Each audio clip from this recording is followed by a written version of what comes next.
Waaqayyoo nagaan gooftaa keenya nagaan fayyisaa keenya Yesuus Kiristoos isiniif haa baay'atu.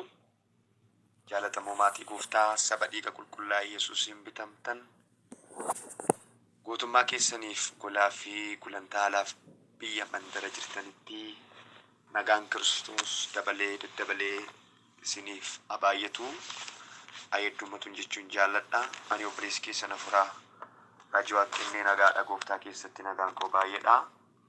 Nagaa isaanuuf kennuu kan jaallatee nagaatti kan nu gaggeessuu filatu nagaatti baasee kan nu galchuu filatu Waaqayyo ulfina guddaa fudhatu. Ana bira nagaadha. Nagaan kun isin biras akka jiraatu shakkiin qabaadhu. Araarri Waaqayyoof hafuurri Waaqayyoo argamni Waaqayyoo guddaan walakkaa keenya jira. Warri maqaa Waaqayyoo waammatan guyyaa hundumayyuu argama Waaqayyoo keessa jiraatu.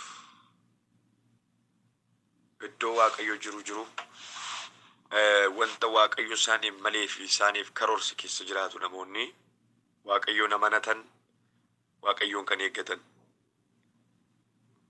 Yesuus gooftaadha.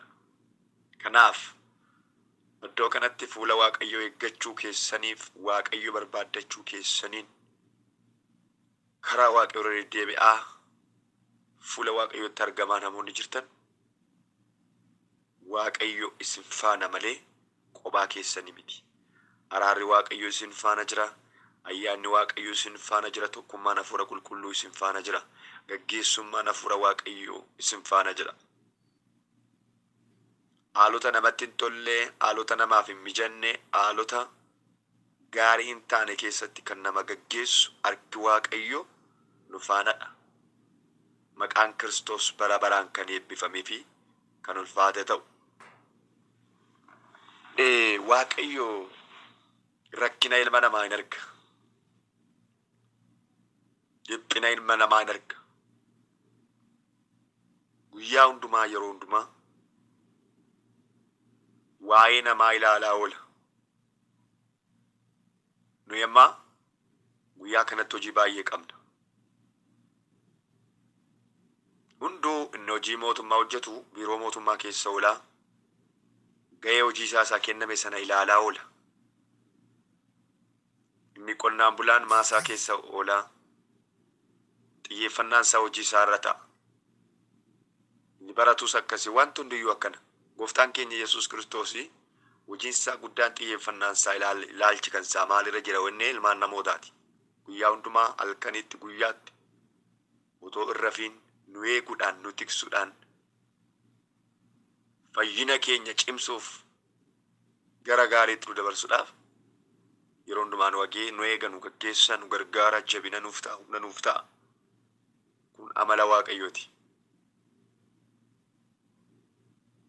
Kanaaf nuni Waaqa akkasii kana waan qabnuuf rakkina keenyaaf gidiraa keenya dhiphinni nutti dhufe nu fudhatee akka hin soomne akka hin deemne akka hin godaanne beekuu qabna. Waaqayyo nama dhiphisudha. Phaawulos yeroo dubbatu nama dhiphisuu hin jaallatudha. Eeyyeen Waaqayyo nama dhiphisu. Hafuurri nama dhiphisu yoo jiraate hafuura dukkanaadha. Ergama hamaadha malee Waaqayyo nama dhiphisu.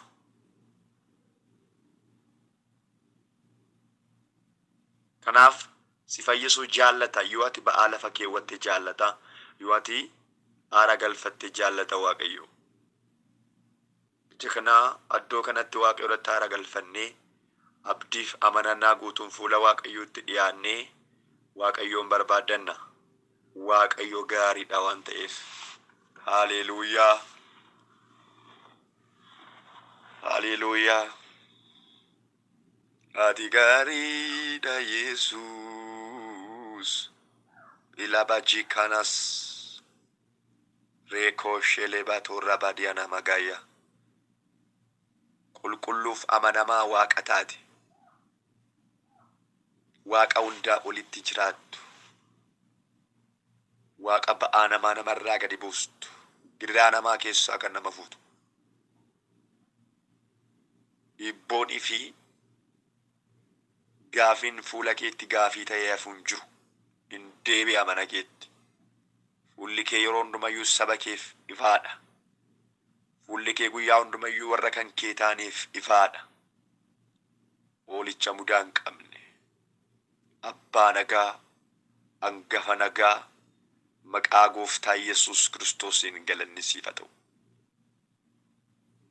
Si waaqeffannaa, si jajanna, maqaa kee ol qaqqabuudhaaf addanatti wal geenye. Wursinee galata si jayna, waldaa kana waliin, dhaloota kana waliin, warra ati waamte, warra ati fo'atte, warra ati gaarummaa keen hooggante, warra ati baatti, lixatti, kaabatti, kibbatti wajjin taatu waliin, warra na waaqeffadhaa jetteen waliin, warra na duukaa bu'aa jetteen waliin galata si dhiyeessinaa. Sabni kun guutummaan si galateeffata. Yeroo si galateeffannu nagaa keenyatu deebi'a. Yeroo si galateeffannu hin fayyina. Yeroo si galateeffannu hin haarofna. Yesuus maaniyaas. Oh, haleluuyaa. Yemmuu si waaqeffannu nagaa keenya deebi'a, nagaa. Nagaa keenya deebi'a, nagaa. Yemmuu si waaqeffannu nagaa keenya deebi'a, nagaa. Nagaa keenya deebi'a, nagaa. Nagaa keenya deebi'a, nagaa. Nagaa keenya deebi'a, nagaa. Yemmuu si waaqeffannu nagaa keenya deebi'a, nagaa. Nagaa keenya deebi'a, nagaa. Nagaa, nagaa.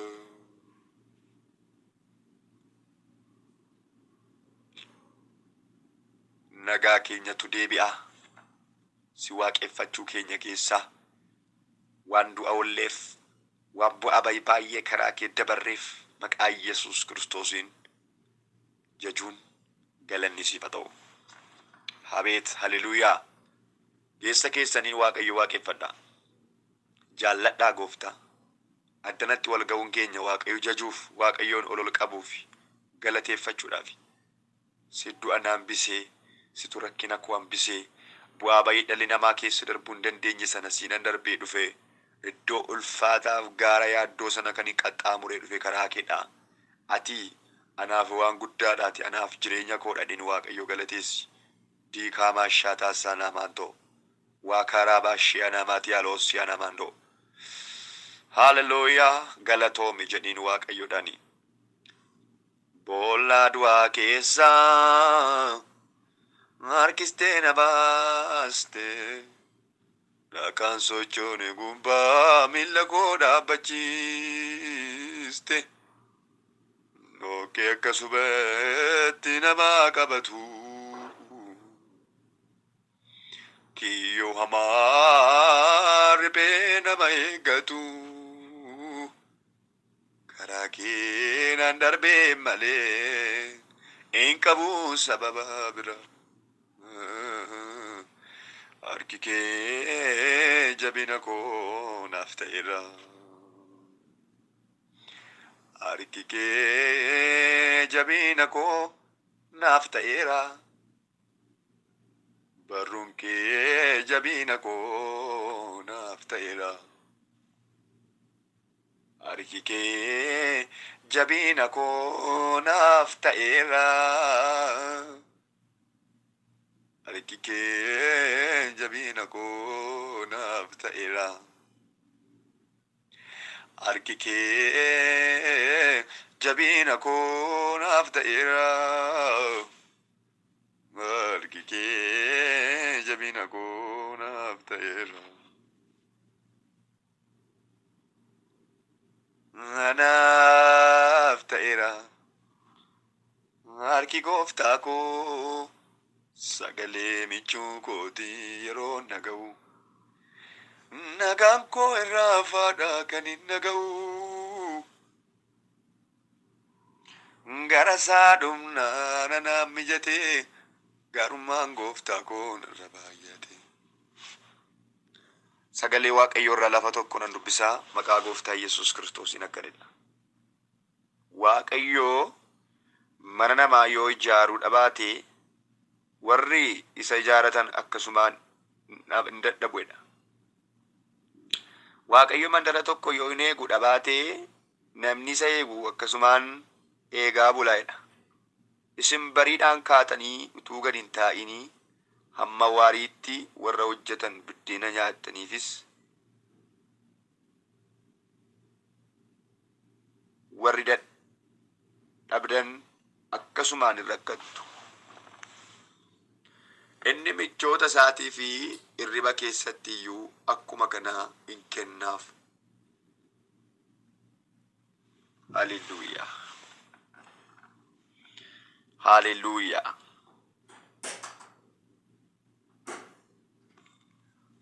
Abbaa si haa galatu.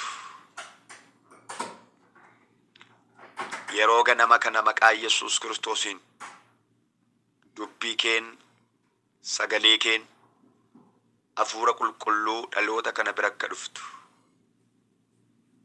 Gaara yaaddoo, gaara rakkinaa, humna hamaa kan ta'e dhaloota kana kan mataa bowwaafachiisu Lucifer Leegiyoon, Mastafaaqir Digimtiin, hafuura sootallaay, hallaa diimaa, biiftuu jala goree kan hojjetu, gaaddidduudhaan kan hojjetu, matatiin, asmaatiin humna du'aa ka'uu Yesuus Kiristoosiin kan waraaname ta'u.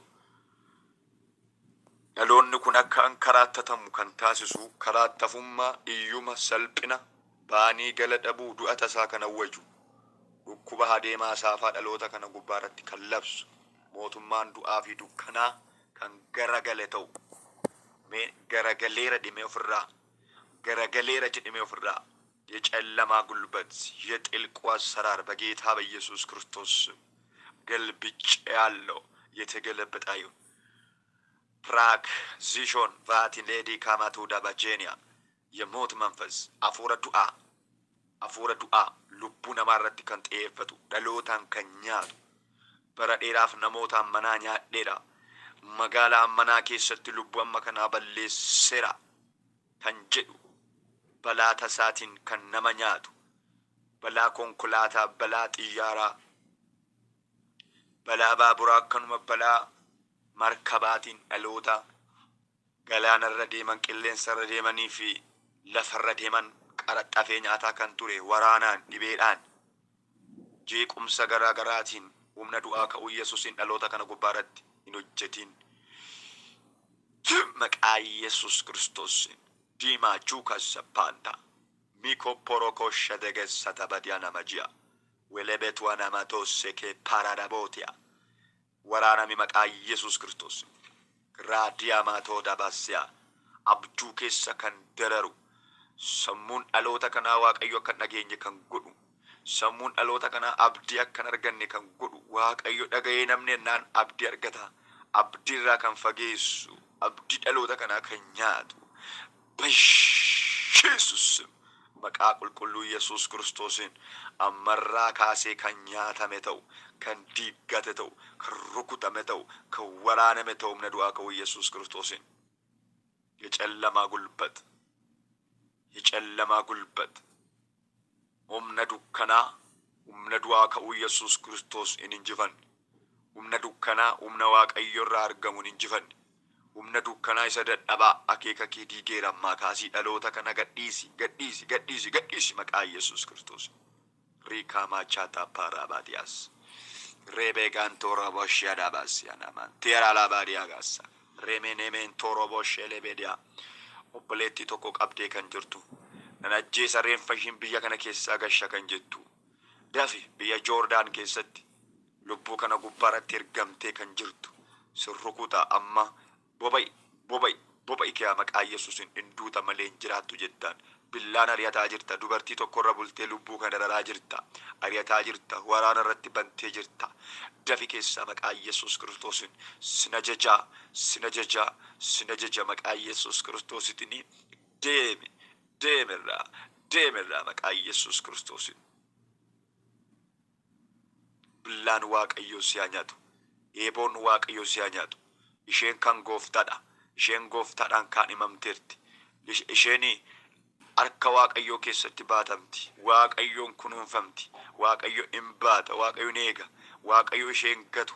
ati garuu abbaa dhimmaa miti, dhimma irraa hin qabdu. Godaan irraa maqaa Yesuusin, nyaatam irraa maqaa Yesuusin. Haleluuyaa, haleluuyaa. Lubbuu nama sagalas keessaa dhibeedhaan qabee ankaraattatuuf karaatti hambisuudhaaf labsi irratti ba'ameen arga. Waaqayyo gooftaan maccaan garuu akeeka kana diigeera. Akeeka kana diigeera. Akeeka kana diigeera. Humna du'aa ka'uu Yesuus Kiristoosin. Humna du'aa ka'uu Yesuus Kiristoosin. Humna du'aa ka'uu Yesuus Kiristoosin. Maashiyaa duusaanii maatirooba diyaagaayyaa. Maamparaa labatoo soko porolobodiyaa. Rigaadiyaa namoota 9 cunqursaa guddaa irratti gaggeessaa jira. Dhibeedhaan qabee jira. Rakkisaa jira maqaa Yesuus Kiristoosin. Daf dugda isheerraa humna maqaa Yesuus rukuteera. Sammuu isheerraa si rukuteera. Harka isheerraa si rukuteera. Cinaacha isheerraa si rukuteera. Iddoon dhibee kun itti argamtu maqaa Yesuus Kiristoosin. Sagalee Waaqayyoo dhaga'uuf jirti. Dubbii Waaqayyoo dhaga'uudhaaf jirti obboleettiin kun. Namoonni kun Waaqayyo waan jedhu dhaga'uudhaaf jiru. Yaaddoo siqiqii itti gashite akka Waaqan dhaggeeffanne gochuudhaan sammuu kana tajaajilaan haala gochaa kan jirtu. Waraanamerraa maqaa Yesuusin diggadhu irratti hin hojjetiniiti. Waaqayyo abaakee dha'eera. Haleluuyaa. Humna maqaa Yesuus Kiristoosin iddoo jirtanii waraanamaa biddi Waaqayyoo sinaa nyaatu. Dhaloota kanarratti dhimma bahuu hin danda'inaa. Mootummaan keessa nagaragalu iddoo dhabaa rukutamaa maqaa Yesuus Kiristoosin. Ilmaan badii, ilmaan seexana, indaanqota seexana qilleensa irratti kan balalitan, sammuu ilmaan namootaa keessaa dubbii Waaqayyoo kan nyaattan, kan funaannattan, namni Waaqayyoof akka hin jiraannee fi Waaqayyo akka hin dhageenye kan hojjettan, hafuura bofa bara durii qilleensa kana gubbaarra turte. Yesuus Kiristoos si dha'eera tulluurraa galaanarraa kan ergamtu. Yesuus mana xoonqaa irraa kan ergamtu hojiin kee diiggatu maqaa Yesuus rukutan. Gooftaa ijaa rukuttu si haa galatu. Bara baraan maqaan kee eebbifamu. Ulfaadhu kabajami maqaa Yesuus Kiristoosiin. Ameen. Waaqayyo si eegaa. Dura buufata jedhu irrattan sagalee Waaqayyoo yeroo gabaabaatti sin tajaajila. Waaqayyo si eegaa. Macaafa faarfannaa 127 lakkoofsa 1 fi aga lakkoofsa 2 isinii dubbisee jira. Maal jedha isin fakkaate? Waaqayyo mandara tokko yoo hin eegu dhabaateedha. Namni isa eegu akkasumaan eegaa bulaa'edha. Waaqayyo mandara tokko hin eegu yoo dhabaate inni mandara sana eegu akkasumaan eegaa bulaa. Kana jechuun eegdonni magaalaa keessaa akkasumaan eegaa bulu jechuudha. Yoo Waaqayyo magaalaa sana hin eegu ta'e eegdota yookiin poolisoota warreen magaalaa tokko eeganii akka eeganiif humna kan kennu dandeetti kan kennu edaa Waaqayyoodha jechuudha. Osoo Waaqayyo hin eeyyamin, osoo Waaqayyo hin gargaarin namni tokkoyyuu socho'uuf jiraachuu akka hin dandeenye nutti ibsa kutaan kun. Maqaan Waaqayyoo kan eebbifame ta'u. Eeyyan sirriidha. Waaqayyo si eega. Waaqayyo akka nu eegu yeroo baay'ee hin dhaggeeffannaa. Sagalee kallattii garaa garaatiin dhaga'uu dandeenya. Namoonni yaadatti qabne jirraa garuu. Waaqayyo tiksee keenya akka ta'e, Waaqayyo eegaa keenya akka ta'e namoonni yaadatti qabne jirraa. Yaadatti qabuu qabna. Waaqayyo waanumati beektuuf hojjettu, waanumati gochuu dandeessu qofarratti miti kan inni si eegu, kan inni si gargaaru. Waan ati illee gochuu hin dandeenye irratti Waaqayyo si eega. Waan ati taasisuu hin dandeenye, waan ati raawwachuu hin dandeenye irratti Waaqayyo si eega. Kana beekuu qabna. Galanni Waaqayyoof haa ta'u. Yeroo dukkanaa, yeroo kamiyyuu ta'e Waaqayyo si eegu.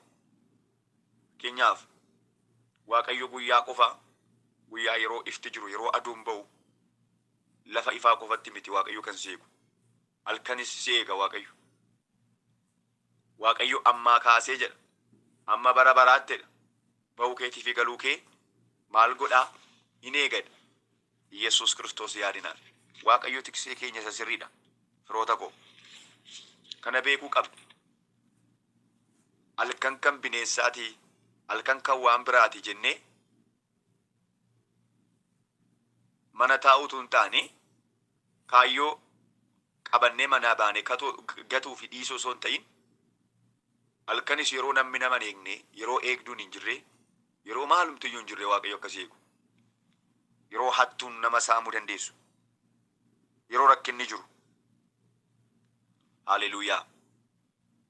Kanaaf iddoon ammasii dubbise macaafa faarfannaa 121 lakkoofsa 3 irratti maal jedha? Inni miilli kee akka si gigaatu hin godhu, inni si eegu hin mugu, kunoo inni Israa'elin eegu matuma hin mugu irra fuudhaa. Waaqayyo si eegaa, Waaqayyo gaaddisa keetii, inni gara mirga kee jira. Kanaaf guyyaa aduun si rukutudha. Halkanis immoo ji'i si miidhu. Guyyaa maal hin ta'u? Aduun si rukutu. Halkan yoo jiini si miidhu. Kanaafuu Waaqayyo halkan nama eegure nama eega. Nama eega, nama tiksa. Namoonni halkan akka kan isaanii hin taanetti waan beekaniifan isinitti maa jira? Halkan waan dukkanaa'uuf kan isaanii godhan hin beekan. Waaqayyo halkanis guyyaas hin uume. Halkaniif guyyaa gargar baasee dukkanaa fi ifa godhe malee Waaqayyo wanti uume lachuusa. Kanaafuu yeroon Waaqayyo si eegne hin jiru. Yeroon Waaqayyo si eegatu hin jiru. Waaqayyo si eega. Haala kam keessatti iyyuu Waaqayyo tiksee eegedha. Waaqayyo eegaa keedha. Kanaaf Waaqayyo sababbii hin mugneef, Waaqayyo sababbii hin rafneef eegaa keedha. Waaqayyo tiksee keenya kan jennuuf, eegaa keenya kan jennuuf kanaaf. Eegduun magaalaa tokko magaalaa irraa muguu danda'a, dadhabuu danda'a, salacha'uu danda'a, wanti garaagaraa isa qabuu danda'a. Waaqayyo garuu hin mugu hin rafu. Ergamoota isaa 1000 fi 1000 ta'an nu ergee akka nuti eegamnu gochuudhaan, akka nuti tikfannu gochuudhaani nu eega nu gargaara.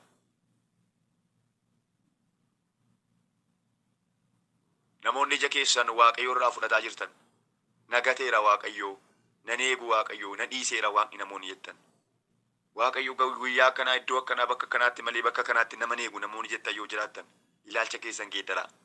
Yeroon Waaqayyo si gate yoo jiraate jiraachuu hin dandeessuti. Baazawee Waaqayyo mee nun eegu taanaan gororri keenya kun nufee nu ajjeesa halkan. Nun tiksu yoo ta'e guyyaa sotoo deemnu gufannee kufneeruu dandeenya. Gin eegicha Waaqayyootii fi gaarummaa Waaqayyo isa guddaa sanaan akka nuti jiraannu godhe. Si eega Waaqayyo. Waan nama sodaachisu keessatti Waaqayyo si eega. Waan ulfaataa keessatti Waaqayyo si eega. Bu'aa bayii ilmi namaa keessa darbuu hin dandeenye keessatti Waaqayyo si eega. Kanaaf faarfannaa boqonnaa 90 ta'uu keessatti dha'icha nama balleessu. Kiyyoo namni siif ka'irraa Waaqayyo si oolcha kan jedhuuf. Dha'icha baay'ee jira guyyaatti. Namni kan namaa ol kaa'u, biyya lafaa kan namaa kaa'u, seexanni kan namaa kaa'u guyyaatti halkanitti dha'ichi godhamu baay'eedha. Waraanni ilma namaarra jiraatu hedduu guddaadha. Sana keessatti garuu maal argina? Eegicha Waaqayyoo, dandeetti Waaqayyoo, humna Waaqayyoo. Inni kan biraa namni humna namaaf humna Waaqayyootti waliin madaalchisa. Garuu humni namaa daangaa qaba firoota koo. Namni humna hin qabu xiqqaadha. Yeroo dargaggummaa isaatiitti humna muraasa wayii agarsiisa. Hin hojjeta, hin deema, hin ba'a, hin gala. Bara jaarsummaa isaa keessa waggaa 60 booda garuu hin kufa. Hin kufa. Humna hin qabu. Yeroo wayiiti, xiqqoo wayiiti humni namaa. Daangaa qabdi. Waaqayyo garuu hin dulloomu, hin du'u, hin geedaramu. Humni isaa haaraadha. Yeroo hundumayyuu. Maqaan Waaqayyo eebbifamu. Kanaaf humna namaaf humna Waaqayyo wal bira finnee wal bira ilaalchisuun kun eegicha Waaqayyo nuuf qabu tuffachuu jedhama. Kanaaf namoonni ani abaluu yoon qabaachuu baadhe eegicha hin qabu. Abaluu yoon afaana jiraachuu baate eegicha hin qabu. Abaluu yoo harkana qabu baate eegicha hin qabu. Namoonni jettan abaluu waastennaa sii ta'uu hin danda'u. Bakka bu'ee sii ta'uu hin danda'u. Bakka bu'een kee Waaqayyo qofa, galanni Waaqayyoodhaaf haa ta'u. Kanaaf faarfannaa 23 irratti Daawit maal jedhee? Waaqayyo tiksee kooti. Waaqayyo tiksee kooti. Kanaafuu ani maaliin godhu? Homaayyuu hin dhabu. Inni marga lalisaa keessaa akkam boqadhu na taasisaa jedhe. Haalleelooyaa. Tiksee kooti anumaan dhabu.